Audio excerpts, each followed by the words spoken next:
So I'm Steve Abeda. I'm animation and environment lead on Halo. I'm Shikai Wang. I'm an artist for the Halo team. And you can see here, this is Halo in action. This is more actually kind of a beginning cinematics.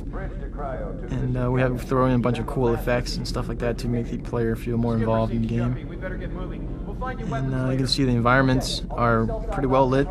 There's a lot of dynamic lights going on. You see the siren flashing over there per pixel. So actually, we project like a light map onto it.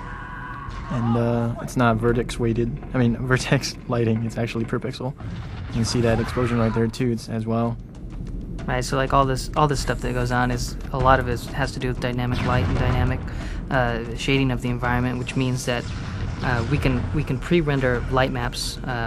So it'll show you what lights would do in real life, and then in real time we can actually explosions will light up the walls, sparks will light up the walls. You can get flickering effects. You can turn on a flashlight, which is something that is pretty expensive in video games, so you don't see it too much, but on Halo we've been able to do that all over the place. One thing good about Xbox is it allows us to do multiple passes on texture, so it gives us, you can see that there's self-illuminated lights on the door right there, and there's bump mapping and reflection mapping onto the surface, so that it simulates more or less like a real environment would do.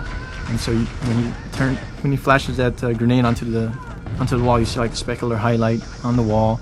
You see, if you get close enough, you can see that there's bump mapping and all this cool stuff that you just can't get with other consoles. Right, cube mapping, detail maps, everything. I don't know how many maps you guys go through on each one, but there's a lot of passes. This is another great thing about Halo. It's indoor and outdoor environments.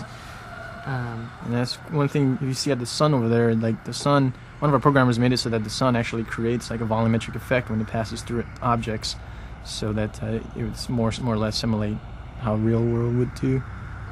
Right, and that's a good example of really special case effects that have been programmed into the game. Like he made that effect specifically for the sun. Yes. And we use it some other places too, but he also does stuff with the zoom camera, which you'll see, where there's very specific effects. We want to do something really specific, so he spent the time to do it for that one effect. So part of designing the world for Halo is we start off with what we know more or less about real environment. And Xbox definitely gives us that opportunity to make things look more realistic. So this is more of indoor the inside technology of Halo, or on the ring of Halo.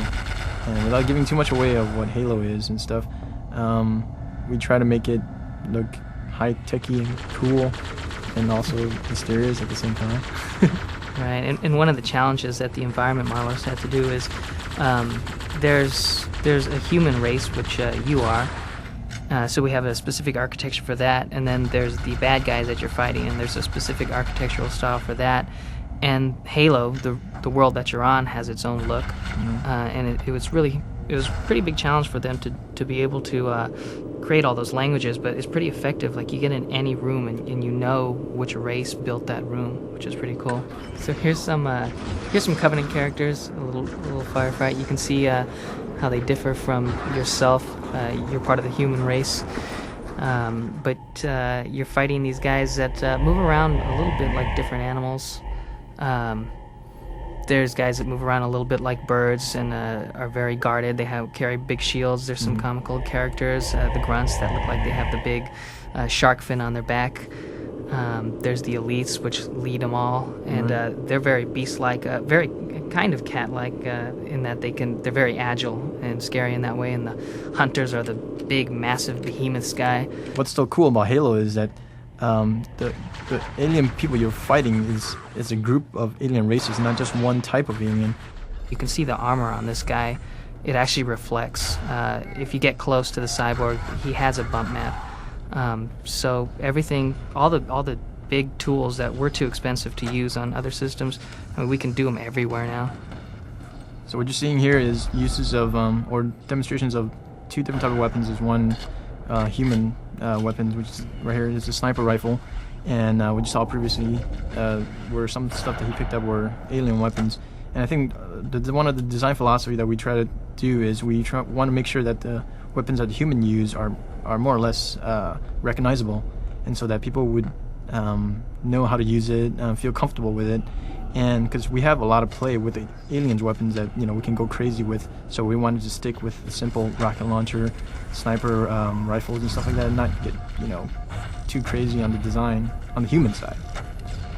But when it comes to the alien side, we went all crazy with the curves and the shiny and the Fresnel effect and the purpling color and then all this cool stuff. Right, and that goes with everything, right? The ship designs, the character designs, even with the animations, the way they move. The Covenant guys are way more beast-like. We try to get the Marines to look really familiar and human-like, because you're fighting with them. So I think you want someone who you have some familiarity with, so that I think you care about them a little more. You're trying to save them. You go against these jackals. They move a little bit like birds. They're hunched behind their shields. There's grunts, they're a little comical. It looks like they have trouble moving their own body weight around. But it was really fun to be able to explore all those different styles of movement for the Covenant. Mm-hmm. So what we're seeing right here is a tank we codenamed Scorpion tank, and it's a human tank. And you can see it has 4 different treads, and each one reacts relative to how it is placed on the ground. So in Halo we have really realistic physics where you can go over bumps and stuff like that. These treads move relative to the terrain and things. For the Archetype Halo, it's damn cool, man.